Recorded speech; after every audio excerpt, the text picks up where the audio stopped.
4, 3, 2, 1.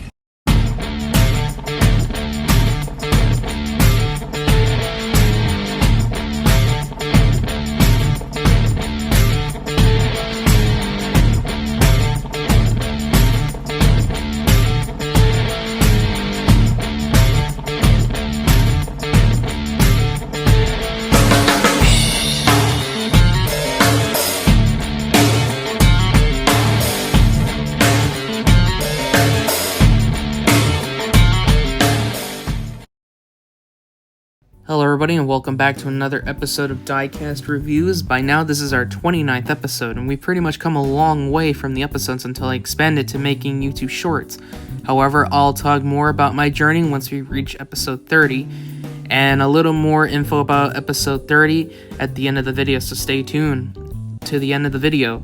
For now, let's focus our attention to Series 43 of the mainline singles.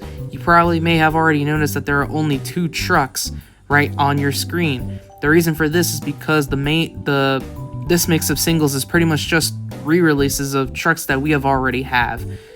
This series is more like a starter set for new collectors. You may have also noticed that I'm once again missing a truck, and it's once again the chase piece, that being the trainer truck El Toro Loco.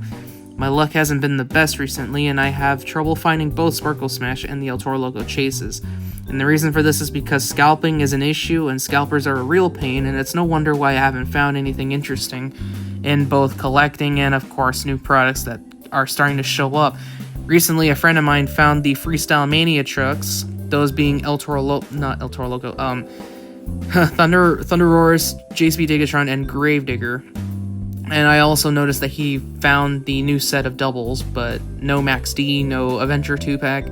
Those ones I'm gonna look out for to get for you guys to see me review. So hopefully once I find those, I'll make a video about them pretty soon. But enough about me, let's actually get on with the review. As I mentioned a while back, we only have 2 trucks to review for Series 43. And they are on your screen right now. Again, I'm missing the chase, which is El Toro Loco. For some reason, people say they instantly found it, but for me, I haven't found anything. Probably because scalping, or maybe I haven't been in Walmart for a long time. But yeah, for the first truck, we have Pink Stone Crusher, which looks good on its package, especially the render, and Jambulance. We'll take a look at Jambulance in a bit. I forgot to mention that Stone Crusher's from the Danger Diva set. Again, I love that render. And now here's Jambulance. I like the colors on that one and the render design. Really love the shiny glare for Jambulance. Really like the truck design. It's from the Everyday Heroes set. And you can see, right as I'm pointing my finger, there's a lot of similarities with that body. In my opinion, these two are the most anticipated in the series. So first, we're going to take a look at Pink Stone Crusher. Now, this truck is gorgeous from its packaging, and I'm still a fan of the new packaging design made by Spin Master. The first time we've ever seen this was in Series 42, when there was the USA Jester, there was the Neon Thunder Roars, and a bunch of other ones that we have also unboxed. It makes it look cleaner and more appealing to the design and to appeal to a younger audience and a bunch of collectors who are getting into this hobby. Now, Stone Crusher's render matches with the diecast, and I wish I had BKT printing, but here's a look at the back one more time. Again, I'm missing the El Toro Loco trainer truck, so hopefully I find that eventually in the future, but with that being said, we're going to dive into unboxing Stone Crusher. Let's unbox this guy, I'm really excited. Alright, so here's Pink Stone Crusher, and this is one truck that everybody has been waiting for to be made by Spin Master, and we all got it. And this was specifically made for someone who wanted to put this truck into a diecast line. Here's a closer look at the render, as well as the Danger Divas logo, which is the only Danger Divas truck in this 2025 singles lineup. Here's the Stone Crusher logo on that new packaging style.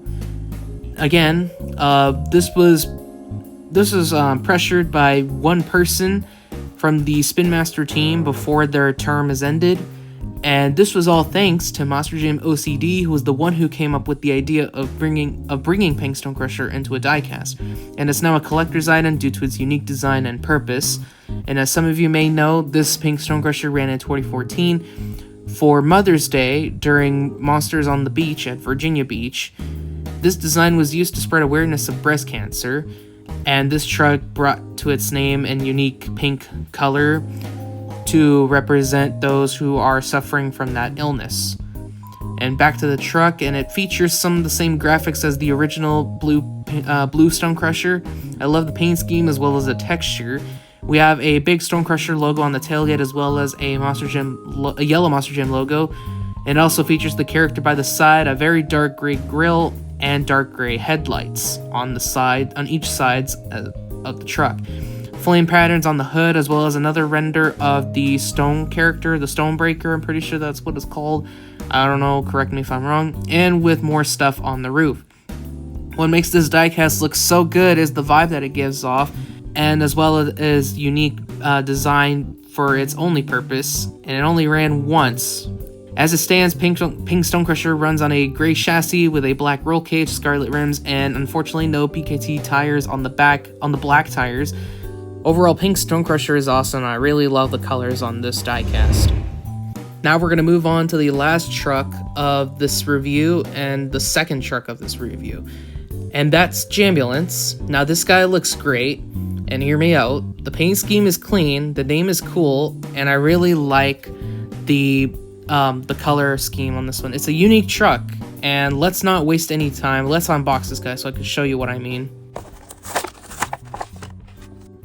Alright, there's Jambulance, and I just wanted to quickly show you this cool logo on the new packaging right there. And in a bit, I'll show you guys the render of this truck. Here it is. Part of the Everyday Hero set, and look at this cool looking render. I really like the Jambulance render on the packaging. It looks really nice. I really love the renders that they add onto their packaging. It looks really nice. Again, BKTs would make this truck look good. And as I pick up Jambulance, you can already guess that it's based off of an ambulance, hence the name. I've also mentioned a while ago that the paint scheme is super clean and the logo looks good. You can also see the hospital logo on the side of the Jambulance logo and at the roof as well. We'll mention that later. There's so much to look at, but as we turn to the back, and in just a moment I'm just showing you guys more of the paint scheme. Here are the hospital logo on the other side, as well as the Jambulance logo. And there's a lot of stuff to show you. And as we turn to our back, you can see that it features the same design as both Fire Rescue and Ranger Rescue, with the caution red and white stripes. Looking closely at the logo, this is one of the coolest logos I've ever seen on a diecast. And you can see how cool it looks on right there. I really like it. And there's the yellow Monster Jam logo. As we turn to the hood, you can see the flame patterns right on the top, as well as another yellow Monster Jam logo, making it look cleaner than usual. And as we turn to the roof, you can see the hospital logo, as well as the LED lights at each corner of the Jambulance truck, sorry.